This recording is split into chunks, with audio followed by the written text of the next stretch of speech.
então olhar para as notas que fazem a atualidade internacional e é seguramente para esta resolução que nós vamos aqui olhar, uma resolução que foi aprovada para aumentar a ajuda humanitária na faixa de Gaza, mas é levantada aqui também a inquietação sobre o facto da mesma não incluir o apelo a uma suspensão urgente das hostilidades entre o Israel e o Hamas. Como é que podemos aqui olhar, por um lado, para a resolução aprovada e os benefícios que a mesma trará, e depois, que adicional é que, de facto, esta menção a este aspecto também poderia ainda agregar à mesma resolução? Bem, Dorivaldo, essa resolução é uma espécie de meio termo entre o que se perspectivava, o que se esperava, que era a resolução que apelasse ou que decidisse para o cessar-fogo entre Hamas e Israel. É mais entre Israel do que, enfim, é mais uma responsabilidade do Israel, porque é ele quem detém o verdadeiro poder na faixa de Gaza, se comparado com o poder limitado de Hamas. Mas esta resolução, que foi discutida ao longo da semana, não foi, digamos assim, bem acolhida pelos Estados Unidos e também, um bocado, respeitando a visão do próprio Israel, que ambos têm vindo a dizer que, em caso de aprovação do cessar-fogo, isso reforçaria o poder do Hamas e que isto lhe conduziria a voltar a fazer das suas contra o território de Israel e as suas populações. Esta resolução, e mesmo pela abstenção da Rússia, mostra que não é o que a comunidade internacional esperava, não é o que o Qatar e outros países árabes esperavam, mas a decisão que foi tomada ao nível do Conselho de Segurança, mesmo até porque, ao nível da ONU, essas resoluções de ajuda humanitária já foram aprovadas. Foi aprovada uma em outubro, a outra foi aprovada no passado dia 12 deste mês, e esta, aprovada agora no Conselho de Segurança, só veio mostrar que, como não têm uma linguagem comum, uma compreensão comum sobre este conflito, então tentaram imitar as resoluções já aprovadas ao nível da Assembleia Geral. É uma espécie de fracasso, tendo em conta a necessidade de chegar a um cessar-fogo, para que, em dias gerais, se possa discutir uma resolução pacífica daquele conflito e que satisfaça os interesses de ambos os lados. Mas ela traz notas também bastante encorajadoras, sobretudo a primeira nota, o primeiro parágrafo, fala da necessidade do respeito do direito internacional, de parte a parte, e também volta a apelar à necessidade da libertação de reféns que se encontram ainda no cativeiro do Hamas. E depois também essa tônica ligada à ajuda humanitária, e também apela-se na resolução à necessidade da criação de um coordenador humanitário que deverá trabalhar a partir da faixa de Gaza.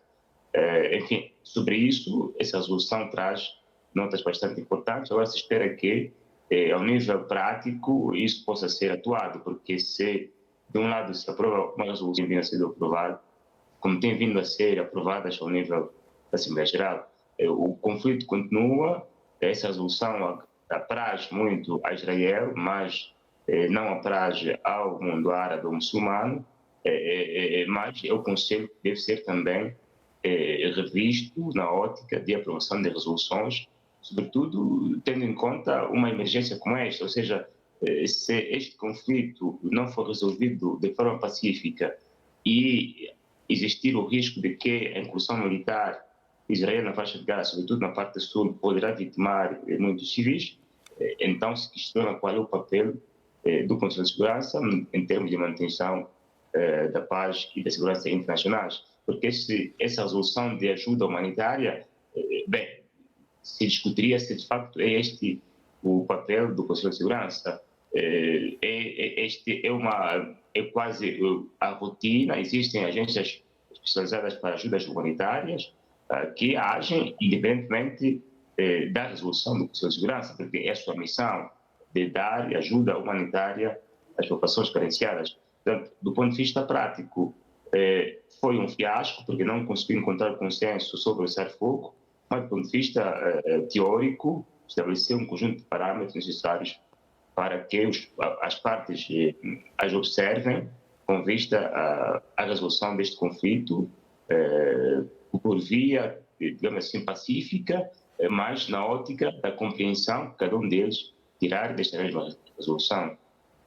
A forma como Israel conduz a sua ofensiva foi, portanto, aqui categoricamente criticada por António Guterres, dizendo mesmo que é algo que cria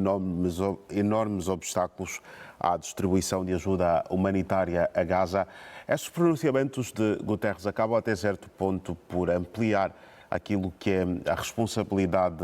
de Israel no cumprimento, digamos, desta resolução e também naquilo que acabaste de dizer bem no início da tua intervenção, Issal.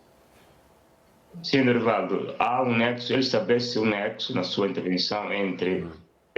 a incursão militar e a ajuda humanitária. O secretário diz que a maneira como Israel intervém ou conduz a sua incursão militar impossibilita a cedência de ajuda humanitária. Pensemos no caso concreto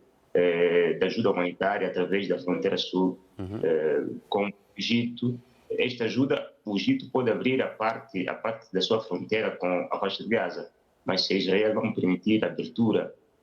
do outro lado da faixa de Gaza, ou se não garantir que a ajuda, ao ser libertada, não seja alvo de ataques, bem, essa ajuda não será suficiente. E também não é regular, não é permanente, porque muitas vezes, para ser enviada ali, tem que se ver se os caminhões vão passar em zonas seguras ou se podem ser alvos,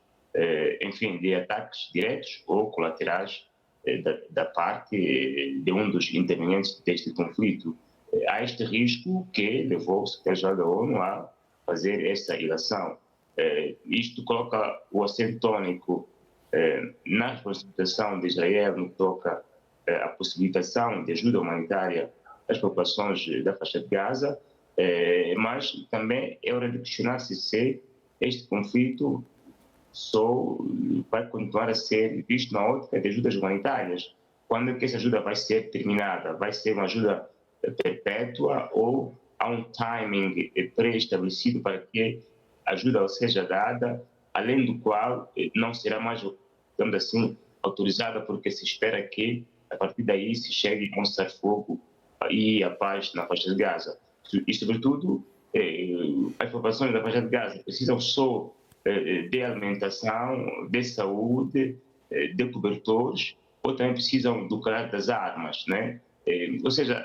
é uma ajuda necessária, sim, mas deve ser equacionada com essa possibilidade de trégua, paz efetiva, cessar-fogo efetivo na faixa de Gaza, até para permitir que os reféns israelitas possam ser libertados da parte do Hamas, porque, como se sabe, dos acordos assinados no início deste mês, que permitiram a libertação de alguns, não foram libertados todos. Foram libertados, acho que 50 israelitas e 150 palestinos. Se Hamas terá, enfim, sequestrado, colocado como refém mais de 200 pessoas, quer dizer que 200 ainda se encontram, teoricamente, né, sob o cativeiro do Hamas. Portanto, deverá ser tomada uma decisão prática, concreta, para que não se limite só a ajuda humanitária em termos de assistência humanitária, mas também se veja a importância de chegar a um cessar-fogo total, efetivo, que abra um percurso de negociação para a resolução de paz na faixa de Gaza. Mas isso, como se sabe, como se vê, parece ir contra os interesses militares, com os objetivos militares de Israel, que é o da destruição de Hamas e quase que da reocupação, embora isso possa ser discutível, da faixa de Gaza. Discutível por quê? Porque, como se sabe, nas últimas semanas, o primeiro-ministro de Israel diz que, após esta operação da destruição de Hamas, na faixa de Gaza não reinaria nem o Hamastan, nem o Fatastan, o que está a indicar que uma outra entidade deveria ser encontrada para garantir a governação e a governabilidade da faixa de Gaza. E essa entidade poderá mesmo ser o próprio Israel, salvo uma melhor interpretação, o que minaria, como se sabe, a importância da criação de 2 Estados, porque os 2 Estados devem ser criados nos territórios que compreendem quer a faixa de Gaza, quer a Cisjordânia, quer uma parte de Jerusalém, e esses territórios, se continuarem sob ocupação de Israel, bem, quase que coloca-se o Estado, a possibilidade do Estado de Palestina num percurso improvável, se não mesmo inseguro. São coisas que só o Conselho de Segurança, com o poder que tem, poderia decidir, mas os Estados Unidos, nesta altura,